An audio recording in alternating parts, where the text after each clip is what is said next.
friends, my name is Akanksha Mishra. Welcome back to my study channel Integrated Focus. आज हम new topic start कर रहे हैं, new chapter जिसका नाम है vouching. What do you mean by vouching? Vouching का मतलब क्या होता है, पहले ये देखते हैं. वाउचिंग जो है ये एक प्रोसेस होता है जिसमें डॉक्यूमेंट को वेरीफाई किया जाता है वाउचर से. अब वाउचर क्या होता है? वाउचर जो होता है एक तरीके से ये भी एक समझ लीजिए एक डॉक्यूमेंट होता है जिसमें डेट मेंशन होता है, सीरियल वाइज उसका नंबर मेंशन होता है, वाउचर का नंबर होता है, सिग्नेचर होता है और अमाउंट मेंशन होता है. बहुत सारी बातें उसमें लिखी होती हैं. ये वाउचर किसके रिगार्डिंग होता है? वाउचर में बहुत सारी चीज़ें इंक्लूड होती हैं, जैसे कि जो भी डॉक्यूमेंट या प्रूफ जो हम एविडेंस के तौर पे बता सके कि हाँ हमने ये गुड्स ली हैं, दी हैं, या कोई भी ट्रांजैक्शन हुआ है, कोई भी एंट्री हुई है बुक्स ऑफ अकाउंट में, उससे रिलेटेड जो भी प्रूफ होती हैं in the form of paper और स्टैम्प मारा हो उस पर, तो ये सारी चीज़ें जो होती हैं वाउचिंग कहलाती हैं, जिसमें इनवॉइस, बिल्स, करस्पॉन्डेंस सारी चीज़ें आ जाती हैं. तो वाउचिंग का मतलब ये होता है कि जो भी ट्रांजैक्शन की गई हैं बुक्स ऑफ अकाउंट्स में उसे मैच करना उसके वाउचर से, यानी कि उसके इनवॉइसेस से कि दोनों मैच हो रहे हैं कि नहीं, अथॉरिटी मिली है कि नहीं, वो ऑथेंटिक है कि नहीं, यानी कि करेक्टली है कि नहीं बुक्स ऑफ अकाउंट में एंट्री. इसे ही हम कहते हैं कि वाउचिंग. लेकिन वाउचिंग करने से क्या होता है? वाउचिंग इसलिए किया जाता है ताकि कंपनी में एरर एंड फ्रॉड को पूरी तरीके से हटाया जा सके, एरर एंड फ्रॉड ना हो कंपनी में. No entry in the books without a voucher and no voucher without its entry. इसीलिए हम कहते हैं कि कोई भी वाउचर जो है बिना एंट्री के नहीं होना चाहिए और कोई भी एंट्री बिना वाउचर के नहीं होना चाहिए. दोनों ही कॉम्प्लीमेंट्री होते हैं. वाउचर जो है एक कंपनी के लिए, वाउचिंग जो है कंपनी ऑडिटिंग का बहुत ही इम्पॉर्टेंट पार्ट होता है. इसीलिए हम वाउचिंग को आगे चल के हम स्टेटमेंट पढ़ेंगे कि वाउचिंग जो है बैकबोन है ऑडिटिंग की, साथ ही साथ ये सोल यानी कि इसेंस भी है ऑडिटिंग की. इसे ऐसा क्यों कहते हैं? क्योंकि वाउचिंग बहुत ही इम्पॉर्टेंट प्रोसेस होता है. बिना वाउचिंग के ऑडिटिंग की ही नहीं जा सकती. 80% काम वाउचिंग होता है, 20% काम बाकी ऑडिटिंग में अदर होता है, लेकिन वाउचिंग का ही काम मेन होता है. अगर वाउचिंग अच्छी तरीके से हो गई, समझ लीजिए कि कंपनी का एरर एंड फ्रॉड कुछ हद तक कम हो गया है. वाउचिंग की आरबी बोस ने भी डेफिनेशन यही दी है. By vouching is mean the verification of the authority and authenticity of the transaction as recorded in the books of account. As simple as that. मैंने बताया जैसे कि बुक्स ऑफ अकाउंट में जो एंट्री की गई है, ट्रांजेक्शन जो भी हैं, उसे वेरीफाई करना कि उसकी अथॉरिटी और ऑथेंटिसिटी है भी या नहीं. वाउचिंग का मतलब सिर्फ ये नहीं होता कि हाँ उसके रिसिप्ट को चेक कर लेना कैश बुक से मिला के, बट इसमें और भी सारी चीज़ें इंक्लूड होती हैं, जैसे कि जो ट्रांजैक्शन हुआ है वो डॉक्यूमेंट प्रूफ है कि नहीं, उसके साथ अदर एविडेंसेस जो भी हैं उसकी वैलिडिटी है कि नहीं. वो ऑडिटर उससे सेटिस्फाई होना चाहिए कि कहीं ये क्या बोलते हैं इसे, मतलब कि ऐसा तो नहीं है कि पिछले साल का हमें वाउचर दिखाया जा रहा है या फर्जी बनाया गया है.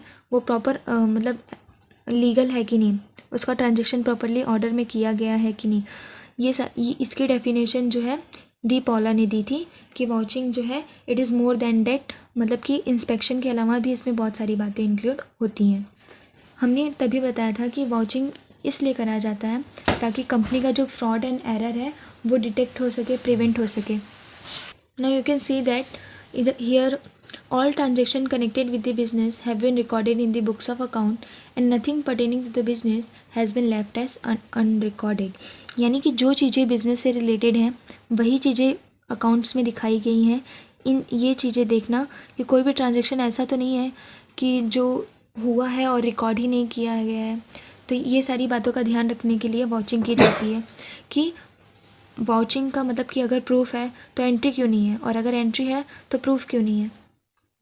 इसीलिए वाउचिंग की जाती है. दूसरा ये है no transaction which is not connected with the business has been recorded. यानी कि पहले तो हमने देखा कि कोई भी ऐसी तो चीज़ नहीं है जो छूट गई है रिकॉर्ड होने से.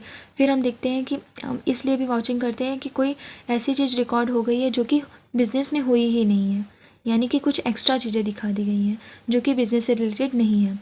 All entries for transaction which are authorized are genuine and supported by documentary evidences which are available in the business. यानी कि हम ये भी चेक करते हैं, ऑब्जेक्ट वाउचिंग इसलिए करते हैं कि हमें पता चल सके कि जो भी ट्रांजैक्शन हुए हैं कंपनी में वो ऑथराइज थे कि नहीं, जेन्युइन है, करेक्ट हैं और वो बिज़नेस में अवेलेबल है कि नहीं, उनके जो भी एविडेंसेस हैं, प्रूफ हैं, डॉक्यूमेंट, इसीलिए वाउचिंग की जाती है। ये तो हमें पता चल गया कि वाउचिंग क्यों की जाती है। अब हम देखते हैं कि वाउचिंग करने से क्या क्या फ़ायदे होते हैं या उस वाउचिंग की इम्पोर्टेंस क्या है। जैसा कि मैंने बोला कि वाउचिंग जो है एग्ज़ाम में जैसे आता है कि vouching is said to be the backbone of auditing, तो हम उसमें इसकी इम्पोर्टेंस लिख के आएंगे और इस तरह पैराग्राफ में नहीं लिखेंगे, हम उसके कुछ पॉइंट्स वाइज लिखेंगे ताकि मार्क्स मिले। इम्पोर्टेंस ऑफ वाउचिंग में हम ये देखते हैं कि हमने जो भी डेफिनेशन अभी तक वाउचिंग की पढ़ी उससे हमें ये पता चलता है कि सबसे पहला हमें वाउचिंग करने के पहले सबसे इम्पॉर्टेंट काम होता है ऑडिट वर्क में कि कंपनी को पहचानना, किस टाइप की कंपनी है, उसके बाद उसके सारे बिजनेस ट्रांजैक्शन के रूल्स रेगुलेशन को देखना, और सबसे पहला प्रोसेस यही आता है कि वाउचिंग करना, यानी कि जो भी बुक्स ऑफ अकाउंट चेक करते टाइम उनके सारे प्रूफ को मैच करना। Since account of a business begin with the passage of passing of the entry, hence it become a basis for further scrutiny to be made at a later stage. Its importance therefore can hardly be overemphasized. The purpose of checking entries by reference to appropriate documentary evidence is to ensure that the transaction relating to the particular period have been recorded and there is no voucher left unrecorded in the financial book. The auditor, after satisfying himself with regard to the authenticity of the transaction, can only then say categorically that the books of account are correct and balance sheet and profit and loss account exhibit true and correct state of the financial affair of the business.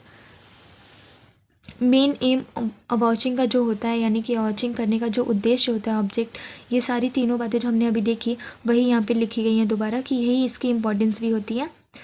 तो auditor खुद को satisfy करता है vouching करके कि सारे transaction जो है वो करेक्ट हैं, ऑथराइज्ड हैं, सब सही से हैं भी या नहीं, और जो कंपनी का बैलेंस शीट है, प्रॉफिट एंड लॉस अकाउंट यानी कि उसका जो फाइनल अकाउंट है वो true and correct financial affair show कर रहा है कि नहीं। मेन ऑब्जेक्टिव ऑडिटिंग का भी यही होता है, वही वाउचिंग की इम्पॉर्टेंस भी होती है। It is certainly true that vouching is done with care and caution by the auditor. ये बहुत ही सावधानी से किया जाता है। He can proceed well further in this work, thus vouching become an indispensable preliminary to carry on further scrutiny with ease and to satisfy him that the financial book reveal the true position of the business. इसीलिए vouching को auditing का backbone कहा जाता है, क्योंकि बिना vouching के auditing possible ही नहीं है। अगर प्रैक्टिकली देखा जाए तो वाउचिंग बहुत ही लेंदी प्रोसेस होता है बड़ी ऑर्गेनाइजेशन में। इसके लिए ऑडिटर जो है ज़्यादातर टेस्ट अप्लाई करता है, यानी कि टेस्ट चेकिंग अप्लाई करता है। टेस्ट चेकिंग की भी वीडियो मैंने पहले बना चुकी है, मैं उसकी लिंक डिस्क्रिप्शन में दे दूँगी। Thanks for watching. Please like, share and subscribe my video.